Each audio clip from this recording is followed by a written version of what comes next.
Are you thinking about starting a garden? That's great. But before you start digging, it's important to pick the right location for your garden. Here are a few things to keep in mind. Before we start this short video, make sure to subscribe to my YouTube channel and click on the bell icon. Sunlight. Most vegetables need at least 6 hours of direct sunlight per day. So, find a spot in your yard that gets plenty of sun.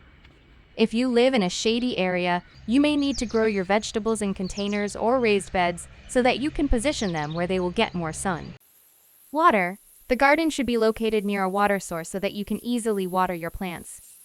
If you don't have a hose bib near your chosen spot, you may need to get creative with watering, such as using a watering can or a drip irrigation system. Soil. The soil should be well-draining and fertile. If the soil is poor, you may need to add compost or other amendments to improve it. You can test the soil quality by digging a hole about 6 inches deep and taking a sample to your local nursery or garden center. Proximity to your home. You want to choose a location that is convenient for you to access, so that you can water and tend to your garden regularly.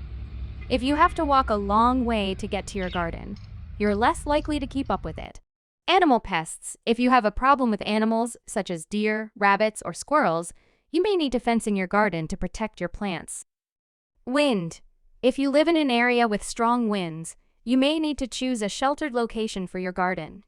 Once you have considered all of these factors, you can start looking for the perfect spot for your garden.